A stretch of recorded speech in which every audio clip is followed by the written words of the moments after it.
Yeah. So I just want to tell you, you gave a really good introductory video. For me, I'm a New York City street kid. So I grew up in the streets of New York. I went to High School of Music and Art in Harlem. And then at age 17, I joined the US Army as a paratrooper. So that was my early indoctrination into this world. So I didn't go to college. I joined the Army. And in the Army, I learned a lot of discipline and I didn't have quality food. And when there was food, I ate it. And that was my experience. And when I got out of the Army, I became a victim, like so many other people, to the pleasure trap.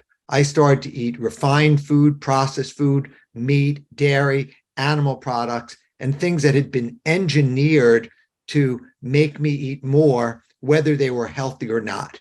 And I had no idea about how bad that was for me, how destructive it was for me and my family. And a few years later, when I was 33 years old in 1999, my aunt got diabetes and they chopped off both of her feet below her ankles. And it was devastating for me even to conceptualize someone so close to me suffering from this disease that I didn't even know what it was. And I thought she was healthy because she looked like everybody else. In hindsight, I could see the early signs of the obesity. And then she ended up dying soon thereafter from complications of the diabetes and heart disease. And then my uncle died of heart disease, and my mother developed stomach cancer and then died. And then my father died in the same hospital as my mother shortly thereafter with heart disease. And my brother became overweight, obese, diabetic, and then had the first of 3 strokes and a heart attack. So in 1999, while I was at the time, the peak of my career, I was facing this existential crisis where all of my immediate family members were dead or dying. And that's when I made the decision to go raw vegan. And it was a very unpopular decision back in 1999. There were very few options. And I watched an industry being created in New York City about organic. Whole Foods started to open up, but there was still nothing raw, organic, vegan, grab and go. And that's when my partner and I founded Organic Avenue, and we started to produce items that met a very tight criteria of fresh, ripe, raw, organic fruits, vegetables, seeds, nuts, seaweeds, and sprouts. So that's what we were able to work with. And with those items, we made fresh soups, salads, entrees, smoothies, cold pressed juices, snacks. And that's was our life. And we built that business from 1 store to 12 stores over a 10-year period. And that gave me a lot of experience with food safety, food manufacturing, buying produce, food waste, packaging. And that was a great experience for me. And then I went on to do Juicero for 5 years. And then after Juicero had an early composting, so the business went away, investors changed their mind. That's when I moved to the Mojave Desert. And if you've ever been in the desert, it's very dry and it's sand, not soil. And it's very hard to grow things in the desert that haven't been acclimated and are drought tolerant and somewhat indigenous to the area and the land. And so while I'm here and I moved and co-created Wonder Valley Hot Springs, I'm living in a tent and I had a big cooler, a 60-liter cooler that I had filled up with organic raw items from Whole Foods and Air One in Los Angeles. And over a several day period, all of these items were being consumed.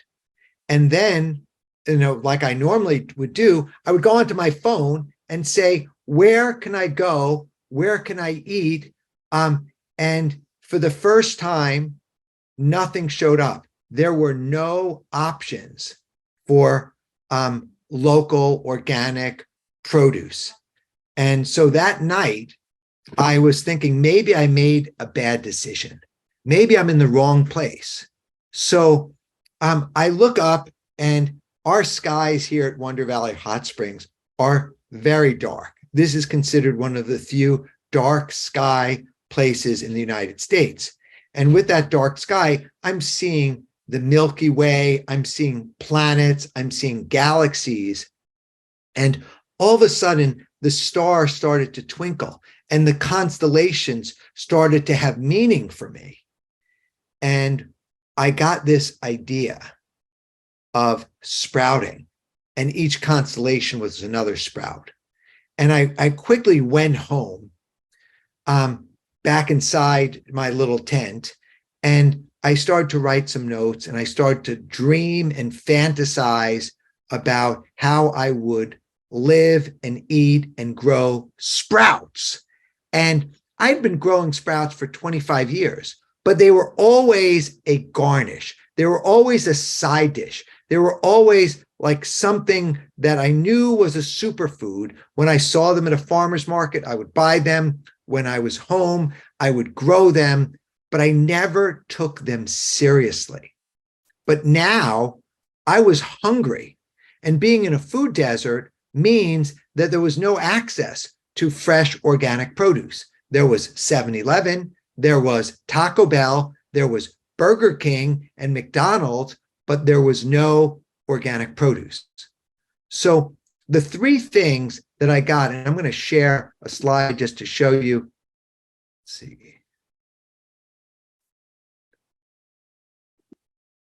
So the three things that I got from sprouts was that you could grow your own food. And that's why I was growing it.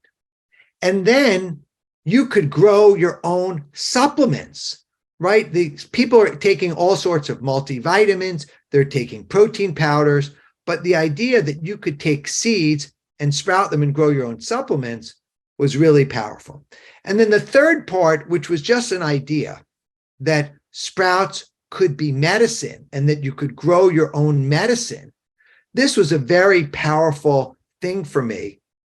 And it brought me back to wanting to know a lot more. So because we have access to the internet, to libraries, to information, people to call, I started to research sprouts and sprouting and the nutritional benefits of sprouts, how to grow sprouts. And I went from eating alfalfa sprouts and mung bean sprouts, which were my two familiar sprouts, to alfalfa, azuki, radish, clover, broccoli, chia, fenugreek, several different types of lentils, several types of peas. And all of these things were delicious and nutritious. And I had no idea. I'm going to show you this. Take a look at this. You could look at every one of these varieties had a different color, a different texture, a different flavor, a different level of spice, a different nutrition profile. And so there was so much, and there wasn't a lot of information on how to grow these and what they meant in the nutritional part. And I got really motivated to go even deeper. So I came up with this idea that I was going to write the Sprout Book. And the Sprout Book became an obsession for me.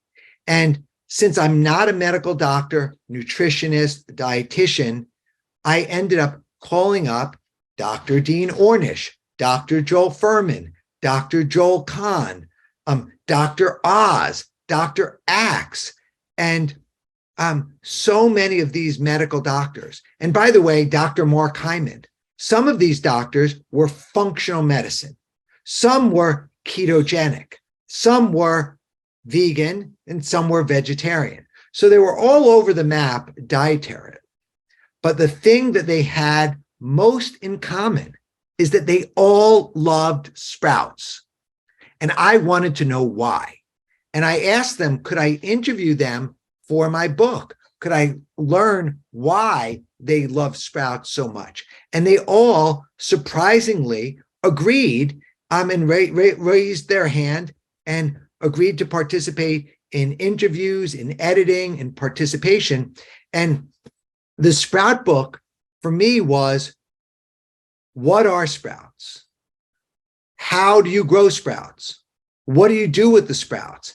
And I went to Oprah's recipe developer who did her book, and I said, I want to do recipes with sprouts to make it easy and accessible for people to grow their own sprouts. And I said, I want 40 recipes. And she's like, oh, that's easy. We could do that. And then I said, well, I just got to make it a little bit more difficult since you said it's easy. I want everything to be 100% plant-based. And she's like, okay, we could do that. I want everything to be raw, and they need to be 50% sprouts. And that was another hurdle, and we did that. So the book goes into details. And then I created a sprout lab so I could understand the behavioral instances of each type of seed, how to grow them, how long to soak them, how to rinse them. And I went through using jars, using bags, using trays, using soil, using different sprouting mediums. And all of these things were playing a role in the contribution in education for me about sprouts. So I'm going to go back to my presentation for a second. Let's see here. So